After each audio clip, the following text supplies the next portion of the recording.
Hola a todos, soy María Gómez Silva y estos son los hechos relevantes de Finanzas.com al cierre del 22 de marzo. Hoy nos acompaña Francisco Quintana para tratar de desentrañar todo lo que ha ocurrido en la sesión de hoy. ¿Qué tal, Francisco? Hola, muy buenas. Muy bien, gracias. Francisco Quintana es director de estrategia de inversión en ING. Bienvenido. Muchas gracias. Pues después de la tempestad parece que llega la calma, ¿no? Hoy parece que hemos encadenado 3 sesiones de un poquito más de tranquilidad en los mercados después de lo que ha sucedido la semana pasada con el rescate de Credit Suisse, etcétera. Y en estos días los lectores en alguna ocasión nos han preguntado si estamos en un momento para aprovechar y entrar después de estas correcciones. Y no sé si desde ING compartís esta visión o creéis que todavía este optimismo es un poquito exagerado y que quizá la calma y la tranquilidad debería seguir guiando nuestro comportamiento. ¿Cómo lo ves? A ver, en ING nuestra propuesta para los clientes es extremadamente conservadora. Es la de inversión independientemente de lo que esté ocurriendo en los mercados, paso a paso, de manera firme y sin dudas. Entonces, no habría que cambiar nada en esa inversión. Si fuéramos una casa de estrategia de inversión activa, quizás ahora mismo la oportunidad donde más ha producido una corrección exagerada, sin dudas, es en los bancos. Y para aquellos inversores todavía más sofisticados, yo creo que se ha creado una oportunidad de entrada muy interesante en estos bonos, los cocos famosos, los AT1, que se han llevado la mayor parte del impacto en estos últimos días como resultado de la reestructuración de Credit Suisse, ¿no? Ahí es donde se produce más una desconexión más clara entre la realidad, lo que ocurre, digamos, los fundamentales detrás de este producto y de la economía y del sector bancario y el precio que le está poniendo el mercado. Se ha pegado un batacazo de un 20% en cuestión de un par de días. Entonces, ahí sí que se ve una oportunidad de entrada clara. Pero estamos hablando de inversores sofisticados. Bueno, en el caso de los cocos solo pueden participar inversores institucionales. Sí. En el caso de los bancos puede participar cualquiera, ¿no? Pero sin duda los bancos han sufrido, en nuestra opinión, más de lo que sería razonable para las condiciones macroeconómicas y los problemas que se han producido, que son muy localizados y sin embargo han tenido un impacto generalizado, ¿no? Entonces ahí sin duda hay una oportunidad de entrada. Pero para el inversor minorista creemos que no hay motivos para salirse del mercado. Entonces, a la hora de invertir, un inversor tiene que tener en cuenta pues, su perfil, cómo duerme por la noche y el plazo en el que puede permitirse permanecer invertido. Y si la respuesta es yo duermo más o menos bien por la noche o poco, pero al menos tengo mucho tiempo para estar invertido, la estrategia de inversión no ha cambiado. De hecho, ha mejorado mucho en los últimos meses, no en estas últimas 3 sesiones, pero para estos inversores tenemos una oportunidad que antes había desaparecido. Esas carteras mixtas con las que se ha invertido toda la vida, que eran mitad bolsa y mitad bonos y que durante 5 o 6, casi una década, la mitad de los bonos no producía ninguna rentabilidad. Esas han vuelto, son un producto muy atractivo. Entonces, no hay necesidad de meterse para ese inversor en estos pequeños... tomar este riesgo, ¿no? La posibilidad de que mañana haya un anuncio de algún tipo y se dé la vuelta al mercado y te pille ahí. Hablaremos un poquito más adelante de los cocos. Me interesa seguir un poquito hablando más de los bancos. Goldman Sachs decía precisamente que los bancos europeos están listos para rebotar. ¿De verdad no habéis cambiado nada vuestra estrategia después de todo esto que ha ocurrido? ¿No tenéis ninguna cautela a pesar de, porque es cierto lo que comentabas, ¿no? De hecho estos días se ha visto cómo las caídas se están reduciendo y los bancos centrales han salido, ¿no?, a apoyar al sector bancario, pero algo más de incertidumbre hay. Por supuesto. Es que recordemos que el sector bancario, coges cualquier otro sector de la bolsa mundial y no hay ningún otro sector que sea tan dependiente de la psicología, de la confianza de sus inversores. Entonces puedes tener los mejores ratios de capitalización, puedes tener coberturas en todos los productos en los que has invertido para que no te ocurra lo que le ocurrió a Silicon Valley, por ejemplo. Puedes tener una base de clientes de depositantes muy amplia y muy sólida y muy diversificada que también te protege contra pequeños episodios de pánico bancario, como ha ocurrido ya un par de veces estas últimas semanas. Incluso si cumples todos los checks, si el mercado y los depositantes pierden la confianza en ti, de manera justificada o no, da igual. Entonces, eso es un sector que puede, una empresa, un banco puede darse la vuelta de un día para otro. Entonces, hay que recordar que la actividad bancaria se basa en la confianza del sector, de la economía en general, pero sobre todo de sus clientes, ¿no? Entonces, cautela sí, porque hemos visto 2, 3 episodios en muy poco tiempo en los que la confianza de esos clientes se ha deteriorado de manera muy rápida. con justificación en un caso, bueno, en el otro con otra justificación, en el caso de Credit Suisse, y una excusa, ¿no? O sea, ha habido un mini contagio, pero cuando apartas estos casos que en nuestra opinión son excepcionales y miras las condiciones estructurales del sector bancario, este sector bancario no tiene nada que ver con el del 2008. Yeah. A nivel regulatorio, a nivel de capitalización, por poner un ejemplo, en España llevamos 10 años aumentando el crédito que se le da a las empresas, perdón, a las familias, a las empresas también, pero después de 10 años continuados de aumentar mes a mes el volumen total de crédito hipotecario, estamos ahora mismo un 60% por debajo del nivel que se alcanzó en la anterior crisis, ¿no? En 2008-2009. Ha habido un cambio estructural. Es un sector mucho más regulado, mucho más capitalizado, mucho más estricto, que vigila muchísimo más a quien concede el crédito, ¿no? Está mucho más pendiente, además del riesgo reputacional, de que seas el próximo a quien tiene que rescatar la banca. El público no está dispuesto a aceptar estas cosas. No tienen nada que ver. Por supuesto, siempre hay errores, pues no hablando de miles de bancos en el mundo, hay bancos que cometen fallos, que están mal gestionados, que no han hecho bien sus deberes y ocurren estos episodios, pero estructuralmente esta situación no tiene nada que ver con la anterior. Entonces, estoy de acuerdo con JP Morgan o Goldman Sachs, no recuerdo. Con Goldman, cuando dice ha habido una corrección y bueno, pues debería ser el momento de entrar. Es que además la macroeconomía, estamos en una situación macroeconómica muy particular, con un crecimiento débil y con una situación de altos tipos de interés, que probablemente estemos a punto de tocar el techo. Muy pocos sectores son capaces de beneficiarse de esta situación, ¿no? Y la banca es uno de ellos. El sector se le ha debilitado la parte de la demanda, va a haber menos clientes pidiendo hipotecas, pero puedes ganar más dinero con el dinero que ya tenías, que hasta hace poco era un problema, ¿no? Entonces, y me interesa una cosa que has dicho antes, lo de la confianza, ¿no? Precisamente creo que fue Credit Suisse la que, no sé si uno de los directivos, ¿no? Cuando se anunció, bueno, la situación, ¿no? Que necesitaban capital, que mencionó el papel de las redes sociales en la deriva, ¿no? En la que ha incurrido el banco al final. Sí, se ha mencionado en un par de ocasiones. Lo han mencionado los miembros del gobierno suizo y lo ha mencionado la directiva de Credit Suisse. En mi opinión, es quizás poner el foco en el punto equivocado, ¿no?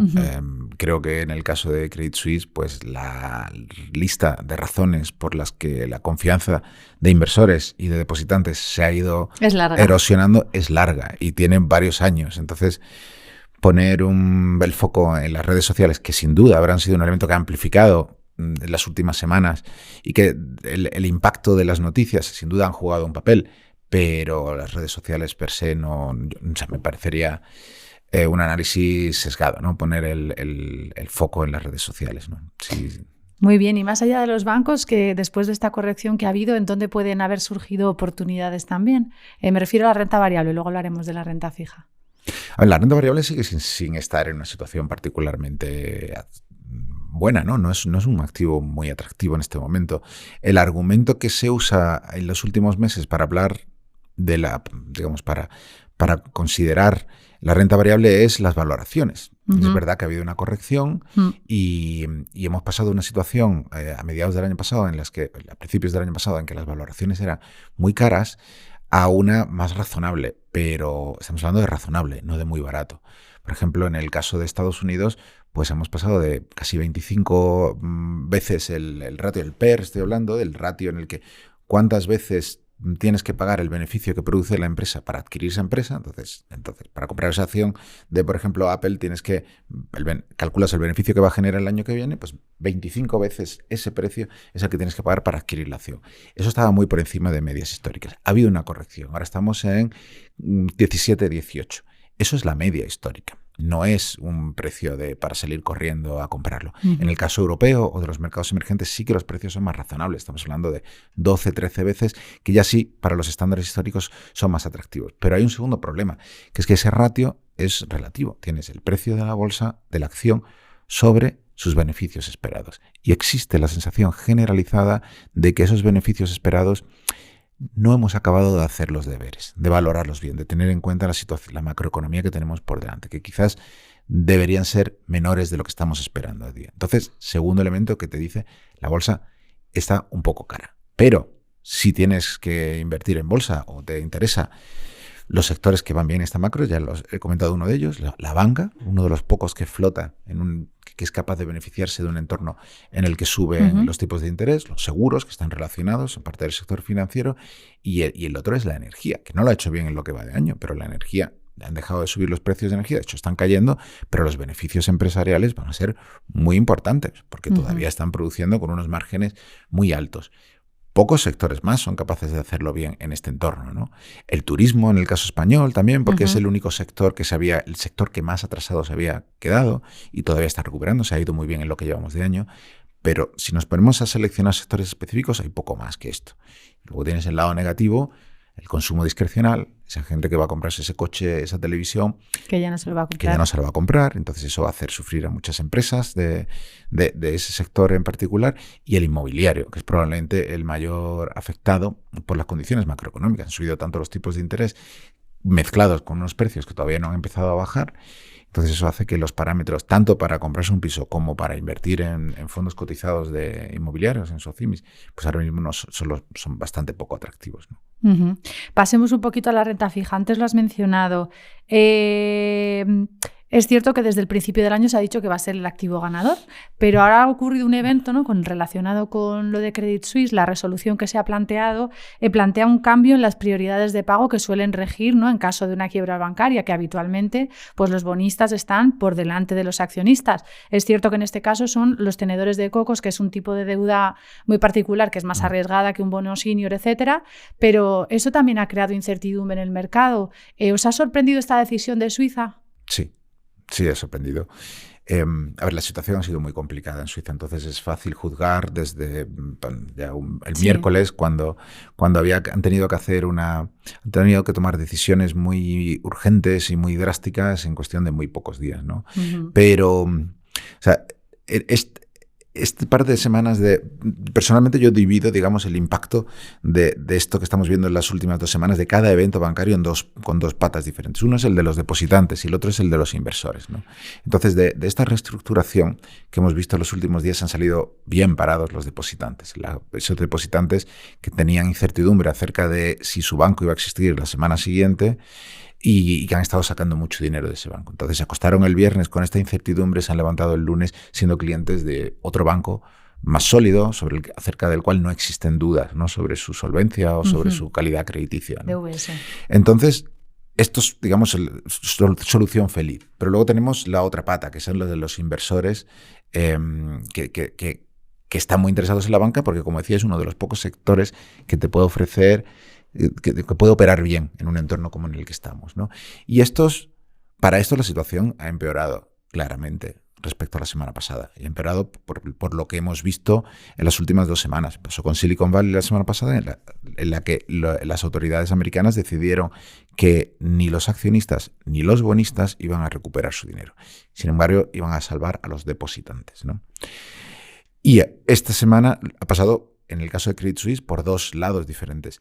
Primero, porque el gobierno decidió que no iba a tener en cuenta la posición, el punto de vista de los accionistas. Ningún accionista de Credit Suisse ni de US ha sido preguntado sobre si le parecía bien o mal las acciones que estaban a punto de tomarse, ¿no?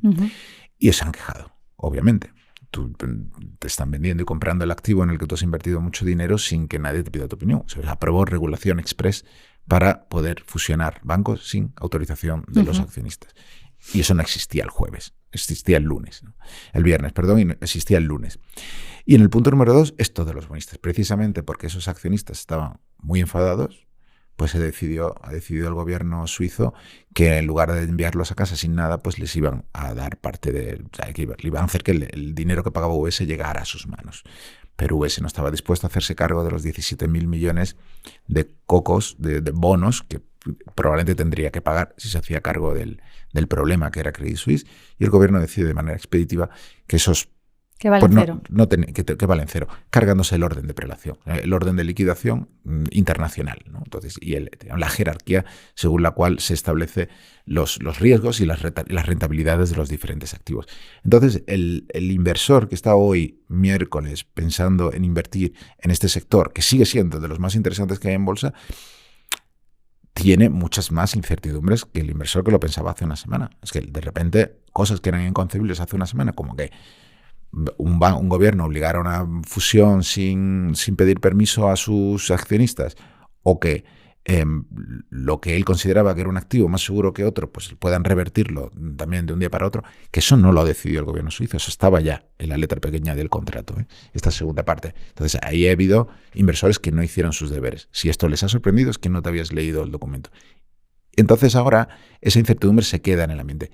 ¿Qué pasa? El Banco Central Europeo dice, señores, esto no es como la legislación no funciona así en Europa. Sí, Lagarde ha salido a decir que en España en Europa exacto, no funciona así. Exacto. Y ocurrió ya, se hizo una liquidación de Silicon Valley Bank Reino Unido, haciéndolo de la manera correcta, ¿no?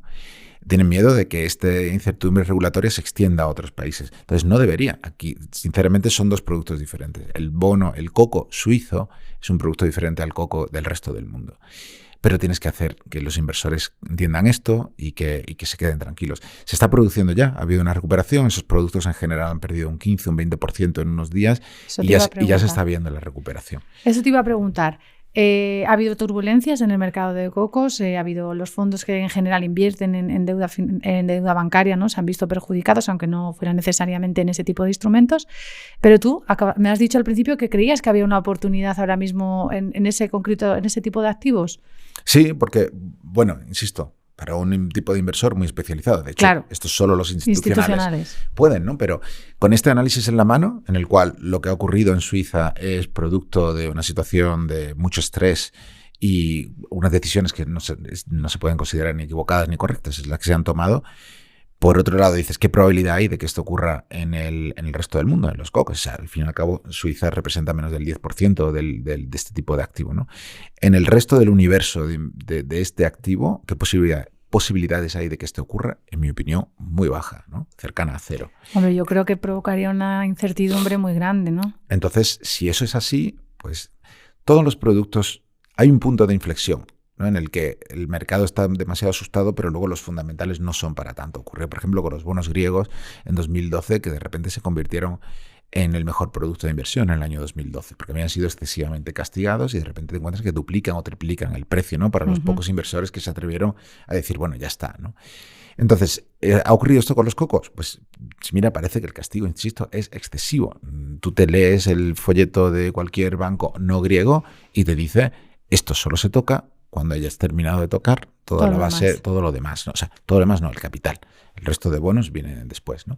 Y lo dice de manera explícita. Y además tienes el compromiso explícito del Banco Central Europeo. Entonces, ¿cómo justificar que ese producto ha pedido un 20%? Pues miedo generalizado, desconfianza. Entonces, a mí me parece que para una inversión táctica puede ser un producto muy interesante. No es la estrategia de inversión, aparte de que no pudiera, ¿no? Nuestra estrategia de inversión para nuestros clientes, sabemos que lo que más beneficio produce es invertir de manera lenta, constante y en todo, según tu perfil de riesgo. Y este año, insisto, pues puede conseguir, sin meterse en productos sofisticados, con inversión de alta calidad de gobiernos o de empresas también de alta calidad, incluso en corto plazo, rentabilidades muy interesantes, del 3 al 6%, según si eres gobierno o empresa, solo por el lado de la renta fija, y luego la renta variable, pues lo que dé, ¿no? Y ir ahí para el largo plazo. Entonces, parece que más innecesario que otras veces ponerse a buscar, ¿no? El detalle, la letra pequeña. Y en renta fija lo has comentado, diversificar en todos los tipos activos. ¿Dónde veis más oportunidades? Estamos viendo en España una fiebre por las letras del Tesoro. Sí, lo bueno es que uno solo se mete. Yo hablaba con un amigo y le decía que invertir es un poco como emigrar, que uno solo lo hace cuando realmente es necesario, pero que si tú estás en una buena situación y no tienes la necesidad, pues uno prefiere quedarse en la seguridad de su casa, ¿no? Y esa seguridad en el mundo de la inversión serían las letras del Tesoro. Es que veo a mucha gente en el sector financiero un poco escandalizados porque es un producto poco sofisticado, porque la gente hace cola físicamente en la oficina del Banco de España. Y es cierto, ¿no? Que es un poco innecesario. Pero es que es normal. Pero ¿por qué te vas a complicar, no? ¿Por qué te vas a complicar, no? Entonces, ¿qué pasa? Que luego, pues, a lo mejor existen maneras de hacer lo mismo con mejores condiciones fiscales, pagando algo menos de impuestos, o, no sé, existen maneras más cómodas de hacerlo. Pero a mí me parece bienvenido. Eso es dinero que está saliendo de las cuentas de ahorro y de las cuentas corrientes. Es gente que está viendo, se movilizan. Para mí todo lo que sea salir del triángulo inversión en tu piso, el resto del dinero en la cuenta corriente y luego cuando me jubilo tiro de la pensión, todo lo que sea salir de ahí me parece positivo. Entonces, si ya un 3% con garantía tan absoluta como te la puede dar un gobierno te satisface, pues me parecen buenas noticias. Y es que no hay que hacer mucho más en este momento. La renta fija a corto plazo es la que te va a dar más garantía y te da menos exposición ante la posibilidad de que haya un cambio de tipos de interés, que pueda haberlo, se nos olvida. ¿Y qué otras opciones tienes? Pues dentro de unos meses empezar a buscar más rentabilidad en la renta fija a largo plazo. Hay casas que lo están recomendando ya, pero eso implícitamente estás diciendo, en lugar de comprarte un bono un año, cómpratelo a 5 años, estás diciendo, creo que ya han terminado de subir los tipos. Que es la visión general, que estamos cerca del pico, pero es muy fácil que se dé la vuelta. Esta mañana se publicaba el dato de inflación en el Reino Unido y estaba por encima del 10%. O basta un poco de tensión, un cuello de botella en los mercados logísticos internacionales, un escarceo de China en Taiwán, para que vuelvan a dispararse los precios y el Banco Central tenga que cambiar de rumbo y en lugar de terminar en el nivel que tengan previsto ahora, pues añadirle 50 puntos básicos o 100, y eso haría que toda la inversión en renta fija a largo plazo sufriera una pérdida, ¿no? Porque ya saben los inversores que mañana vendrá un bono que te da una mayor rentabilidad, entonces es una pérdida en tu cartera. Entonces, el inversor realmente conservador no tiene necesidad ni siquiera de exponerse a eso, esa letra del tesoro. O de manera mucho más fácil, cualquier fondo monetario o de renta fija a corto plazo le va a dar un cierto nivel de garantía y con seguridad absoluta. No es necesario meterse en la deuda de high yield, porque tampoco está ofreciendo una rentabilidad adicional muy superior a la de alta calidad. Y en cambio la probabilidad de impago a la que te enfrentas es alta, ni hace falta irse a países emergentes. Es que la deuda china, por ejemplo, está dando un 3%. No, ¿sabes? Si me das un 7 me lo pienso, pero si le das un 3 a alguien que se lo compra en el Banco de España, pues me lo quedo aquí. Pues me lo quedo aquí, ¿no? Entonces, no es extremadamente fácil en este momento, digamos, para ese inversor conservador, y eso es bueno. Pues muy bien, pues muchísimas gracias, Francisco, por habernos acompañado y por habernos dado estas claves. Ha sido un placer. Y a ustedes, muchas gracias por acompañarnos y les recordamos que pueden seguir la actualidad de los mercados en finanzas.com y mañana a las 7 de la mañana con Alejandro Ramírez, las claves de la sesión. Un saludo a todos.